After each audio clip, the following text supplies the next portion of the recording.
4, 3, 2, 1, go.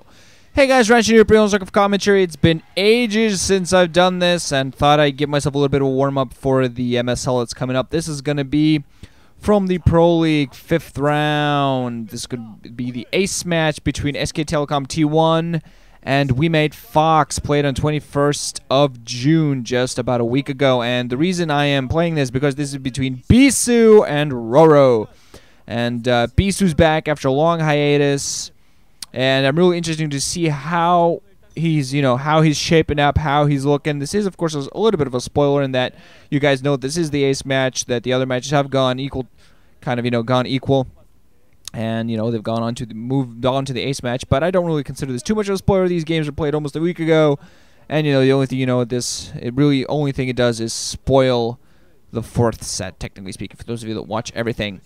But this is going to be on Fighting Spirit, a little bit more Zerg friendly to protoss, just if you look at the winning amounts. But honestly, the map is extremely balanced overall.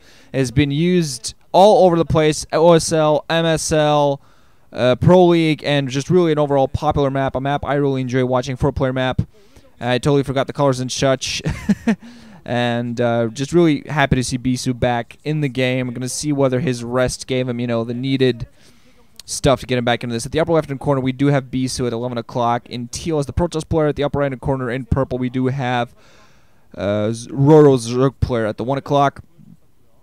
But yeah, I'm overall really excited for this. Bisu apparently just going to start with Forge Fast Expand. I have not commentated StarCraft in, I think, a month. So I'm going to be extremely rusty. But, I want to get myself back into this. I haven't watched too many games either.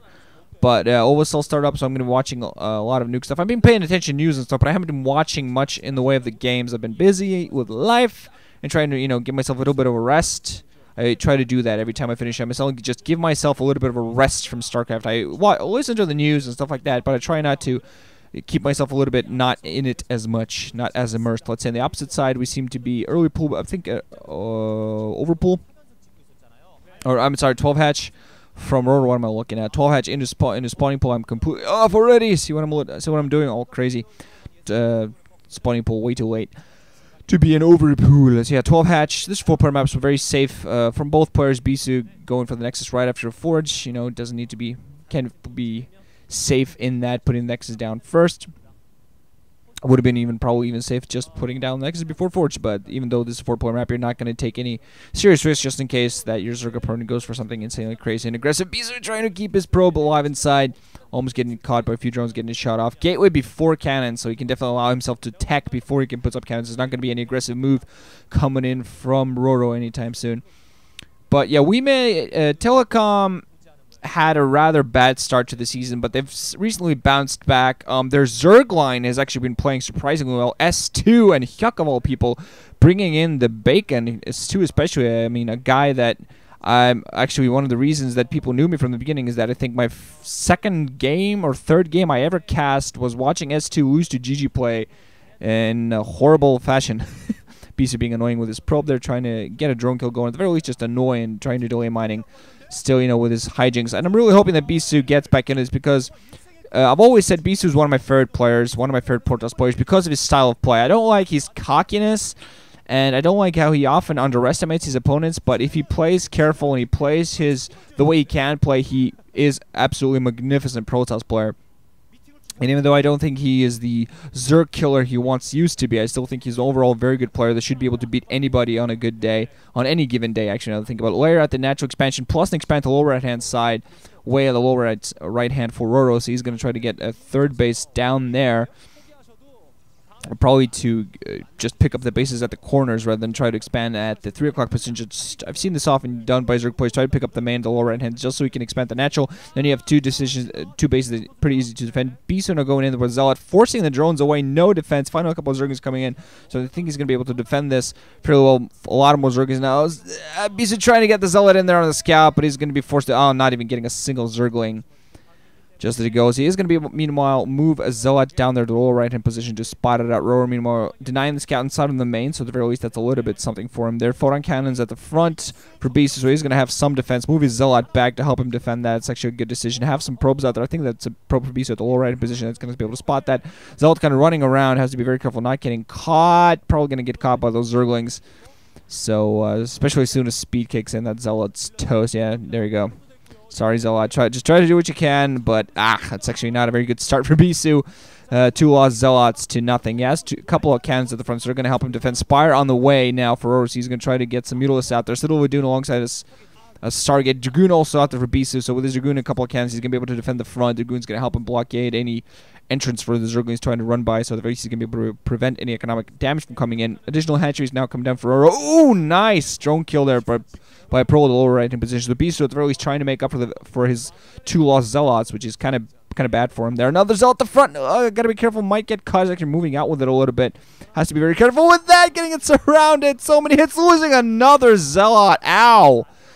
Ow. That is just painful to watch, really. 3 Zealots already lost. So, we're going to see RorO actually, apparently, I'm not really sure whether he's going to go for maybe Mutalisks Tech Switch. He is getting his Spire up there for Scourge. He might go for Mutalisks Tech Switch, but I think with what he's doing now, he's going for Hydra's Den, so probably going to go for a ground build. Yeah,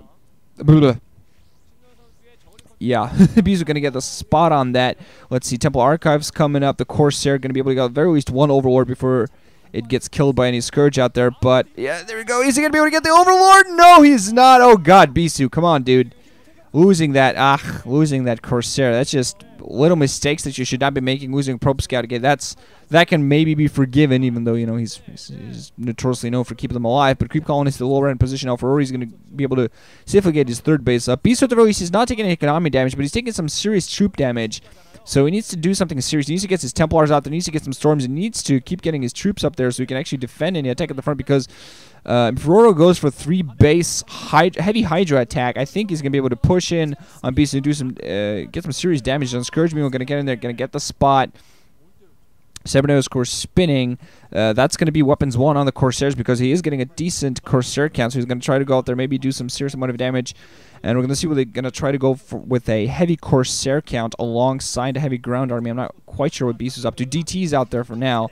So he's apparently just going for standard DT build. I actually not really expecting these. So 2 DTs out there. You don't see much of this these days. But there are overlords all over the place with Sunken Colonies. There are basically defenses everywhere ready for this except the main. But, you know, DTs are not going to be able to get by the natural expansion to go to the main. I think DTs are going to go to the lower right position. Finally now seeing more gateways coming up. So going to start finally focusing on more of a ground army. But I really don't think these DTs are going to be able to accomplish too much. There are Hydras there. It is Sunken Colony. A couple of DTs might manage to do something, especially if those Corsairs go down there and do something. But Bisu's going to have to get the timing right, and he's going to have to be very careful with this. 1 DT, going to try, take a couple of shots and run back. Don't see any Corsairs in the area. He's going to need those to do something with that. Another DT going to go inside the natural expansion, going to spot a huge defense. They're not going to do anything. Hydra's going to move out, and the DT is going to be forced away.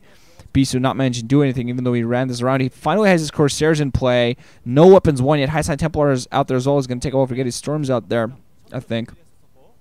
Getting some more Corsairs. I think that's 5. Finally weapons 1 in there.